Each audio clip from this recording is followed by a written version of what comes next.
योगी बाबा का गद्दारों के खिलाफ नया प्लान। यूपी से कश्मीर तक मच गया घमासान।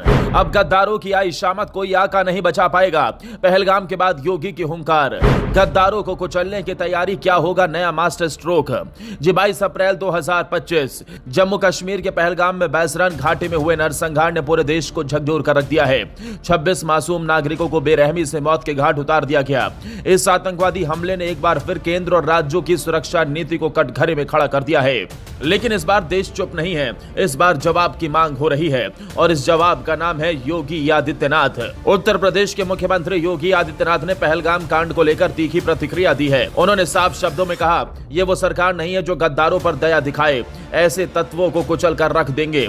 योगी आदित्यनाथ की ये चेतावनी केवल बयान नहीं है, ये एक संदेश है जो देश के हर उस कोने तक पहुंचा है जहां दहशतगर्दी की साजिशें पल रही हैं। 2017 से उत्तर प्रदेश में योगी सरकार ने जो नीति अपनाई वो भारत में एक उदाहरण बन गई। ठोको नीति को लेकर चाहे विवाद रहा हो, लेकिन उसके नतीजे सामने हैं। गैंगस्टर हो या आतंक से जुड़े मॉड्यूल, सबकी शामत आई। साल 2023 में यूपी एटीएस ने एक बड़े आतंकी मॉड्यूल का पर्दाफाश किया था। आईएसआईएस से जुड़े 5 संदिग्धों को लखनऊ और कानपुर से गिरफ्तार किया गया, जो देश में बड़े हमले की फिराक में थे।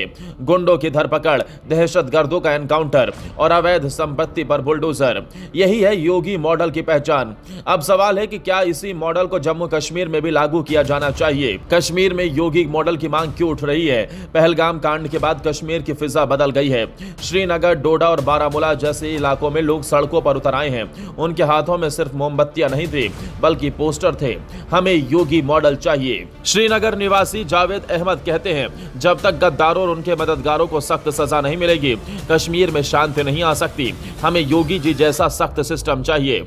सूत्रों की माने तो योगी आदित्यनाथ अब कश्मीर के हालात पर बेहद बारीकी से नजर बनाए हुए हैं और उनकी टीम एक नई रणनीति पर काम कर रही है, जो उत्तर प्रदेश से लेकर कश्मीर तक लागू की जा सकती है। खुफिया नेटवर्क को मजबूत करना। यूपी में आतंक विरोधी मॉड्यूल के खिलाफ सफलता की वजह रहा लोकल पुलिस और इंटेलिजेंस का समन्वय। अब योगी चाहते हैं कि कश्मीर में भी ऐसा ही इकोसिस्टम तैयार हो, जहां गद्दारों के मददगार एक एक कर बेनकाब हो। ठोको पॉलिसी को कश्मीर में लागू करना। 2024 में यूपी में एक गाइडलाइन जारी की गई, जिसमें एनकाउंटर के बाद वीडियोग्राफी, मेडिकल जांच और पारदर्शिता को अनिवार्य किया गया। ऐसा सिस्टम अब घाटी में भी लाने की बात हो रही है, ताकि गद्दारों को मौके पर ही सजा मिले, अदालतों के चक्कर खत्म हो। फंडिंग पर फुल स्टॉप। एनआईए की रिपोर्ट के अनुसार कई एनजीओ और ट्रस्ट ज़कात के नाम पर पैसा इकट्ठा करते हैं, जो आतंक फैलाने में खर्च होता है। योगी इस काली कमाई की चेन को तोड़ना चाहते हैं, ताकि दहशत को सांस लेने तक की जगह न मिले। मेजर जनरल जेडी बख्शी मानते हैं कि योगी मॉडल को कश्मीर में लागू करना जरूरी और प्रभावी हो सकता है। उनके मुताबिक दहशत के खिलाफ लड़ाई केवल गोली से नहीं, इंटेलिजेंस और इच्छा शक्ति से लड़ी जाती है। योगी मॉडल इन दोनों का मेल है। कुछ विपक्षी नेता इस नीति की आलोचना भी कर रहे हैं। समाजवादी पार्टी के एक नेता ने कहा कि योगी मॉडल से मानवाधिकारों का उल्लंघन हो सकता है। कश्मीर में संवेदनशीलता जरूरी है, सख्ती नहीं। लेकिन क्या जनता भी यही सोचती है?